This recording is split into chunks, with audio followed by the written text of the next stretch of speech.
It's the Guardians of the Galaxy 2 on the Kosher Kritic. Let's just agree to never discuss this.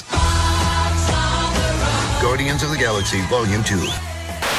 The summer blockbuster season explodes with Guardians of the Galaxy Volume 2. It's bright, colourful, charming, goofy, got tons of heart, and it's insanely fun. And the same can be said of the cast, very ably headed by Chris Pratt. All the characters are back, some of them with majorly beefed up roles and some new characters thrown in. Our special note is Michael Rooker's Yondu, who owns every scene he's in and oozes pathos from beneath blue makeup and tons of latex.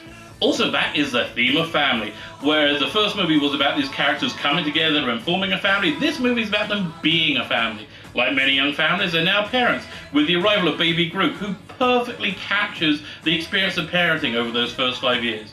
Family permeates every pore of this movie, be it Peter Quill's search for his father or the sibling rivalry between Gamora and Nebula. And the way this movie represents family and understands family, for me, completely echoes a contemporary Jewish experience. That's a really bad sign. Allow me to explain. A few years ago, I was in a hotel in the north of Israel for one night of Hanukkah, and the staff brought out a Hanukkah and lit it, and all the guests gathered round, and we sung Ma'al Zor together, and ate sufganiyot, that's donuts together, and I looked around the room and I realized there was not one common denominator between everybody in the room. There are people there who are religious of many different varieties. There are people there who weren't observant at all. There are people there of many different skin tones, of many different ethnic origins. There are different languages. There were Americans, there were French, there were Moroccans, there were Africans. There was not one thing that was a common denominator between all the people there, even ideology.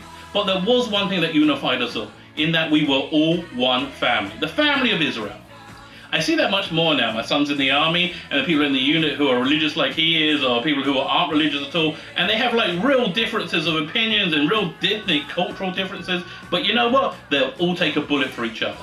What I think this movie is saying, which I wholeheartedly agree with, is family doesn't erase the differences or the arguments you may have with one another, but it does put them into perspective. And just like in Guardians of the Galaxy, you don't become a member of a family through genetics or an accident of birth, you become a member of a family through choice.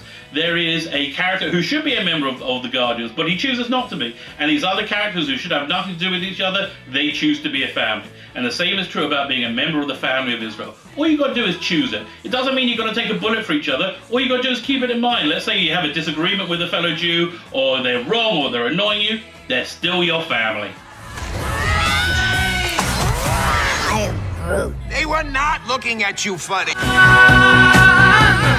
fox on the run.